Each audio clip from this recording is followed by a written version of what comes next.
ఆలయంలోకి ప్రవేశించడానికి నిరాకరించిన క్రైస్తవ ఆర్మీ అధికారి తొలగింపును సుప్రీంకోర్టు సమర్థించింది.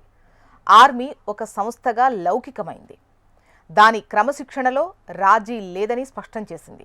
ఇది సైనిక అధికారిగా అతను చేసిన అత్యంత దారుణమైన క్రమశిక్షణ రాహిత్యమని, దీని ద్వారా అతను ఎలాంటి సందేశం పంపుతున్నాడని అసహనం వ్యక్తం చేసింది. అతని ప్రవర్తన చట్టబద్ధమైన ఆదేశాన్ని ఉల్లంఘించడమే అని పేర్కొంది. శామ్యూల్ కమలేషన్ 2017లో 3వ అశ్విక దళ రెజిమెంట్లో లెఫ్టినెంట్గా భారత సైన్యంలో చేరారు. క్రైస్తవుడైన కమలేషన్ రెజిమెంట్లో నిర్వహించే హిందూ మతపరమైన ఆచారాల్లో పాల్గొనడానికి నిరాకరించారు.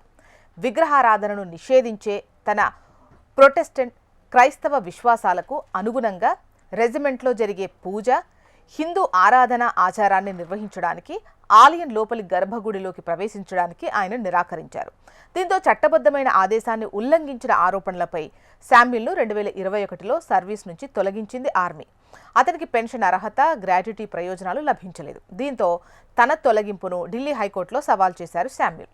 తిరిగి తనను ఉద్యోగంలోకి తీసుకునేలా ఆదేశాలు ఇవ్వాలని కోరారు. రెజిమెంట్ తన మతపరమైన అవసరాల కోసం ఒక మందిరం, గురుద్వారాను మాత్రమే నిర్వహిస్తోందని, అన్ని విశ్వాసాలకు సర్వధర్మస్థలం కాదు అని కోర్టు దృష్టికి తీసుకొచ్చారు. కానీ ఆయన అభ్యర్థనను Delhi high court తోసిపుచ్చింది. Samuel Kamalesan తొలగింపును సమర్థించింది. Army నిర్ణయం సరైందే అని, సైనిక క్రమశిక్షణకు మతపరమైన ఆచారాలకు ప్రాధాన్యత ఇవ్వడం సరికాదని ఢిల్లీ హైకోర్టు పేర్కొంది. దీంతో ఢిల్లీ హైకోర్టు తీర్పును సుప్రీంకోర్టులో ఛాలెంజ్ చేశారు శామ్యూల్. కానీ సుప్రీంకోర్టులో కూడా ఆయనకు చుక్కెదురైంది.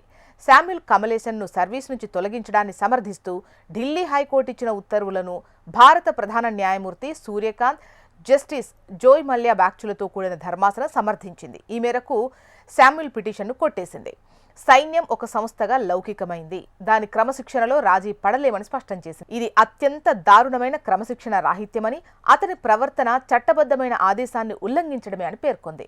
ఆయన అత్యుత్తమ అధికారి కావచ్చు, కానీ భారత సైన్యానికి సరిపోరు అని, తన తోటి సైనికుల విశ్వాసాన్ని గౌరవించినందుకు అతన్ని బహిష్కరించాలనే సాయుధ దళాల నిర్ణయాన్ని సుప్రీంకోర్టు సమర్థించింది.